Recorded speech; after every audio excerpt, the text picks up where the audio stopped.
तो नमस्कार भाइयों, का हाल बा रुआ लोग के। रुआ देख ले बानी सजल बाबा ब्लॉग। आज रुआ लोग के बहुत एगो खास और अच्छा खबर बतावे जा रहल बानी।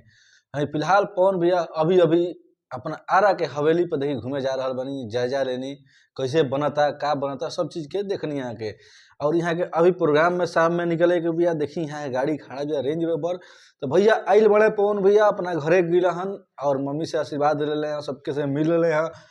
ज्योति सिंह पवन सिंह विवाद जो चलत रहे ओकरा खातिर भैया कोर्ट में भी गए हैं भैया।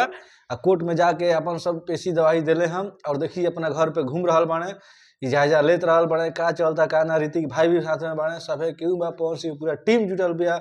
और देखिए गाड़ी में सामान पैक हो रहा बा, लागत है कोनो बड़ा प्रोग्राम में जाए को कि या कोनो मकसद बा यहाँ के भैया के। कहे लखनऊ से भैया आ चुकल बने आ रहा और आरा में रेंज रोवर देखी खड़ा बिया माइंड लेटर स्कूल में, जो उनके पवन भैया के आरा के घर के बगल में स्कूल बा, वही घर के बगल में गाड़ी लागल बिया। और ये घर वाला बता देता नहीं कि घर के जाइम जा आगे तो लिखल बा नीलम निवास। तो नीलम पवन सिंह के जब पुरनकी मेहरारू रही उ मेहरारू के नाम है नीलम, तुम्हें के नाम पर घर बा। और घर से फिर पवन भैया अपन जाता पावर हाउस बनावता एगो हाउस बनावता है। और पावर हाउस के देखी काम लाग चुकल बा, काम कैसे के तरह बढ़ता, का चीज कमी बा, का चीज घटल बा, का चीज बढ़ल बा, सबके जायजा लेवे खातिर पवन भैया एकदम अपन हड़हात पूरा टीम के साथ जुटल बानी और देख रहा बानी कैसे का होता का नहीं के होता, पूरा जायजा लियाइल। और करा भैया निकलने घूमले फिरने फिर अपन लागत है कहीं प्रोग्राम में मकसद में जाए वाला बने।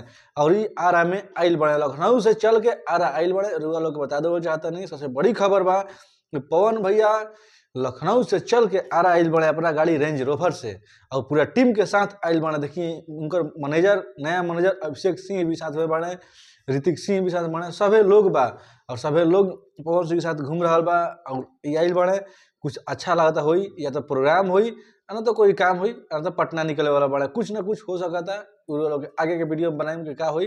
तो जय हिंद जय हो।